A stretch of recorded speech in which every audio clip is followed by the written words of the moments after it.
Hi, everybody. Welcome to Next in Creator Media. I'm Mike Shields. I'm here with Cristina Lawrence. She's the EVP of Consumer Content Experience at Razorfish North America. Hey, Cristina. Thanks for being here. Oh, thank you. I'm excited.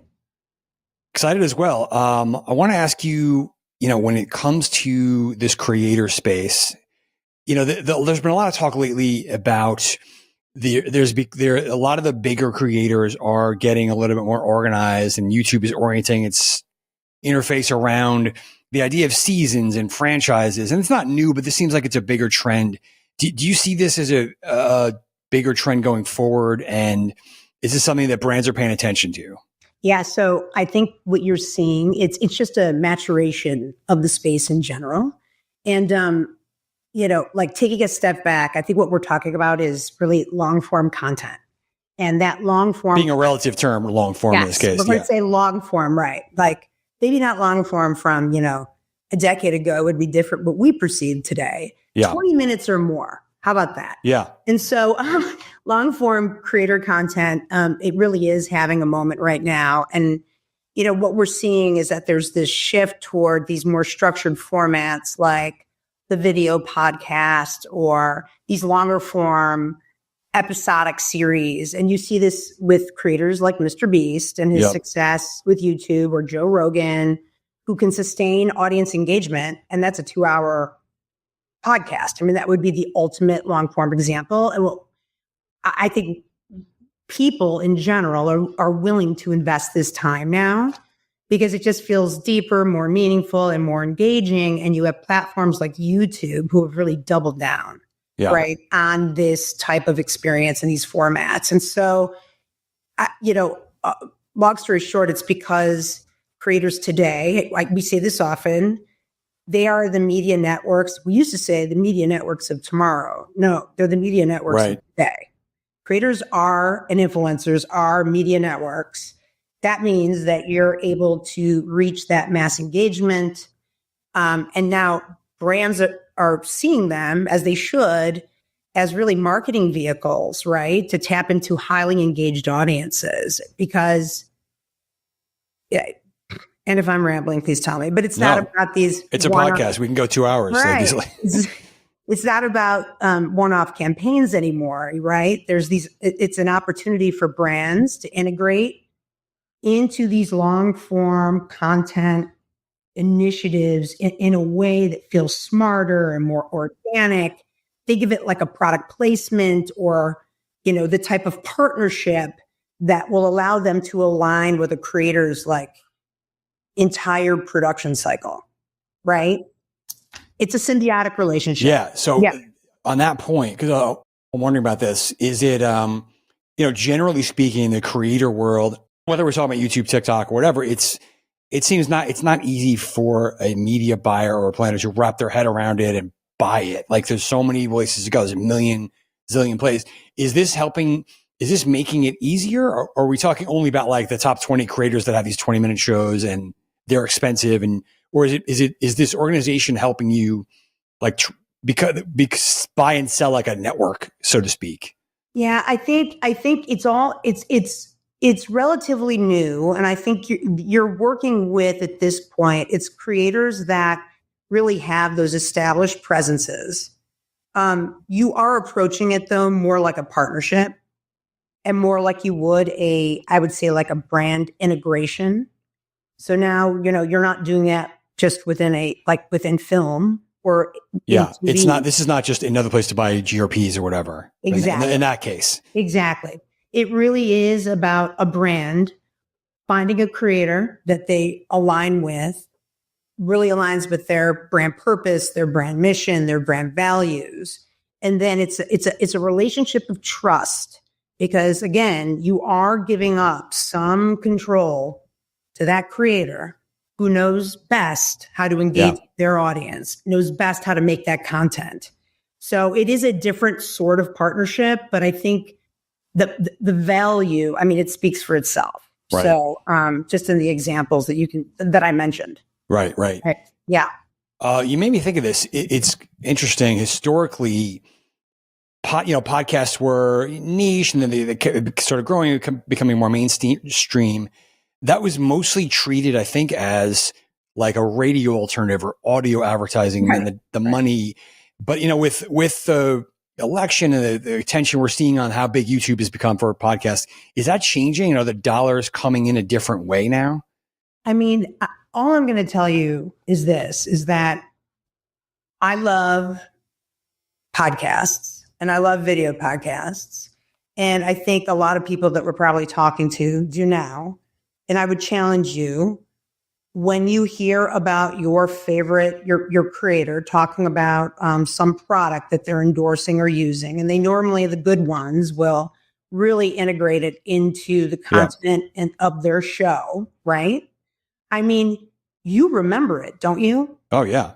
Right. And so I would say like that alone, and along with that third party referral, the credibility that they are lending to that brand and that referral, especially because you trust, right, these creators that you're listening to.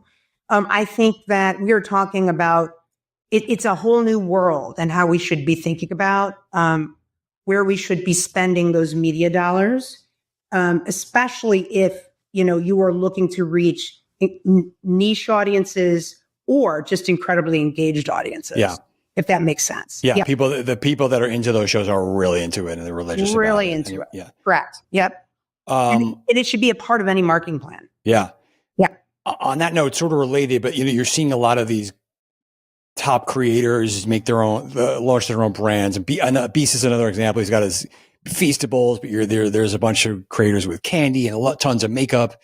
So I guess a couple of questions there.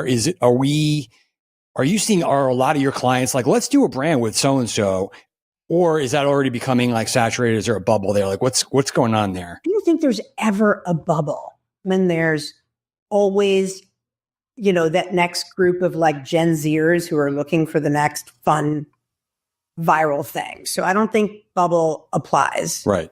I think that these sorts of deals or partnerships will actually just continue to scale. Personally, I think that brands looking to partner like with,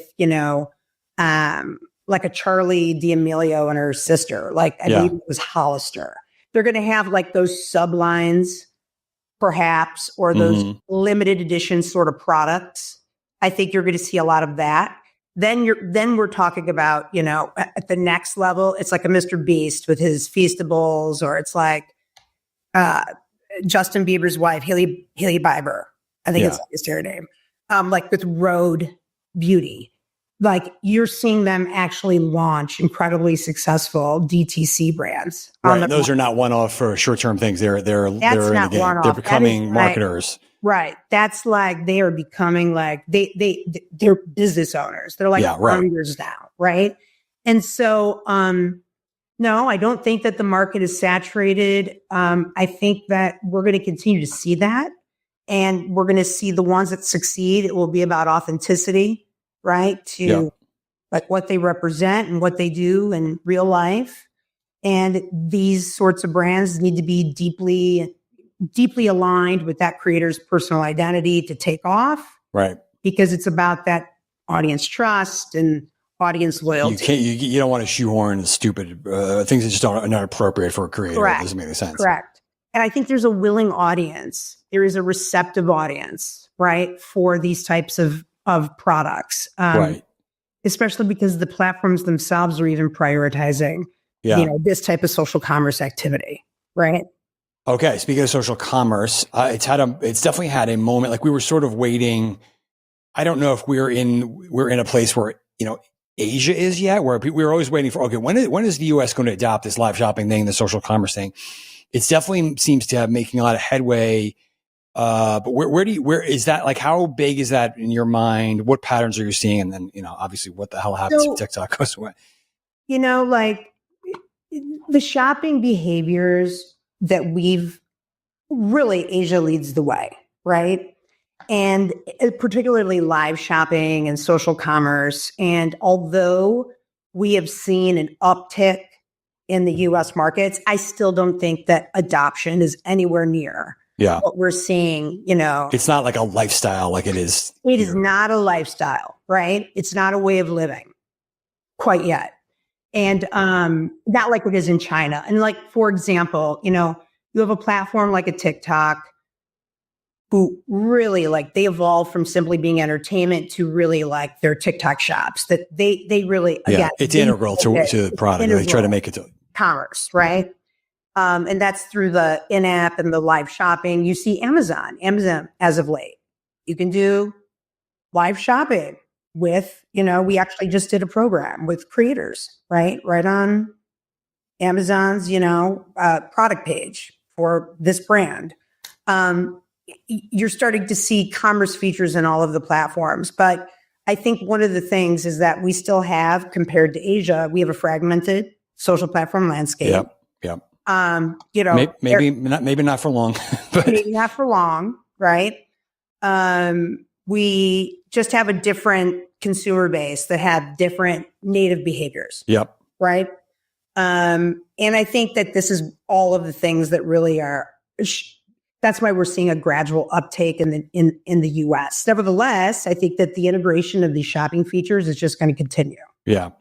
Right. I'm going to jump around a little bit, but getting back to the working with creators, creator discovery, we talked about, it's these creators that are doing the seasons and everything. You can find them pretty easily, the Beast, the Charli D'Amelio's, but there's also a lot of chatter and excitement around how important the right micro influencers or mid-sized influencers are.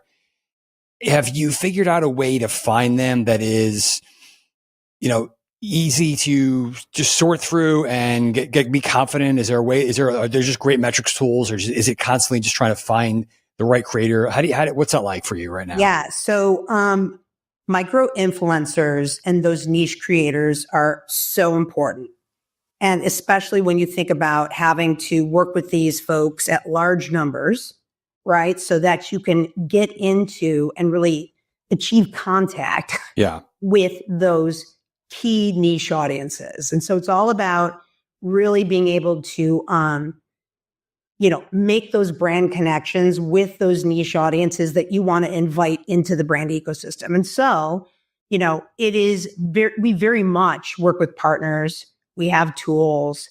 A great example is, within Publicis Group, which is, where Razorfish is a part of Publicis Group. Our sister agency that is a part of Publicis Group is Influential. Yep. Which really just acquisition middle of last year.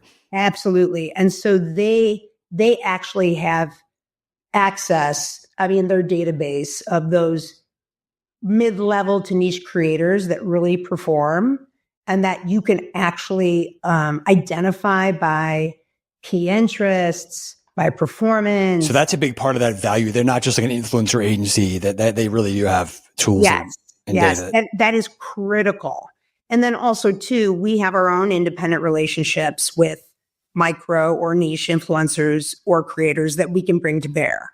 A part of that too, depending on how you view it, we also have an in-house team of creators called the Creator Collab that we also can tap for rapid content creation for any one of the clients that, we service at Razorfish. So and who are they? Like, are they, they don't work for a Publicis, right? They're real creators, but they're just somebody you have an ongoing relationship with. And they actually work for Razorfish. Oh, okay. I didn't realize that. So this is like a whole new model that we launched last year. We said to ourselves, we have these relationships with creators and influencers, and we work through our favorite creator and influencer partners, right? But what we saw was the speed to market piece.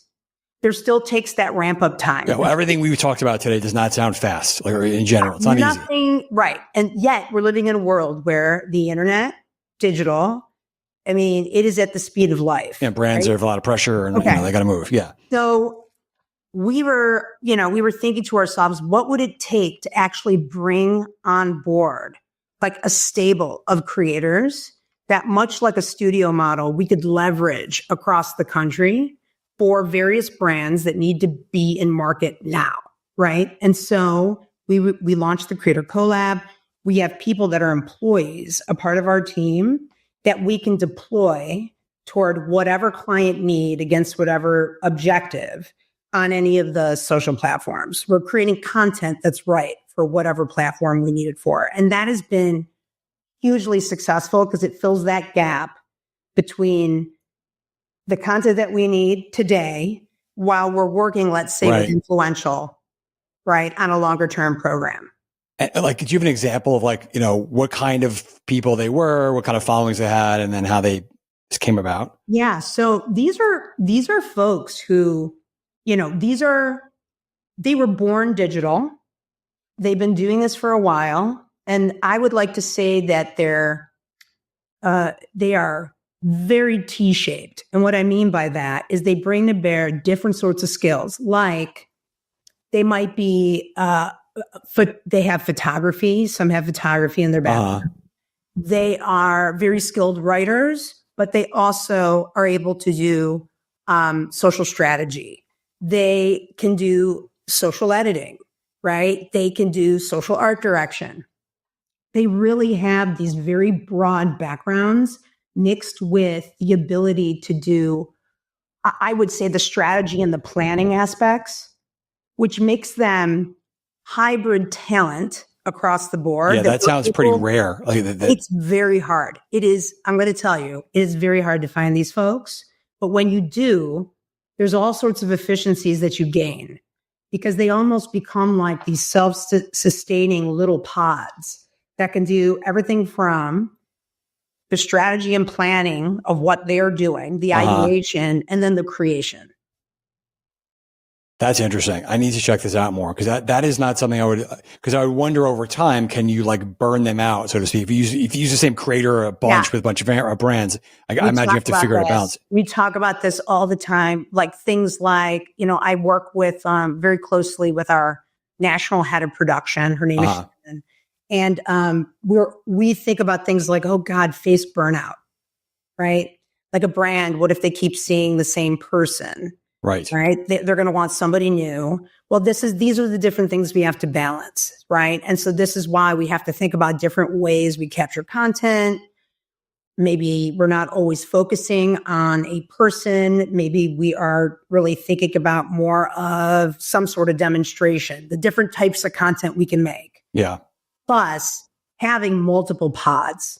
Right. And so we have multiple pods set up and that allows us to rotate through. Interesting. Yeah. I wonder if you're going to see the same kind of patterns with media companies finding stables like this they bring in house. Yeah. Yeah. Okay.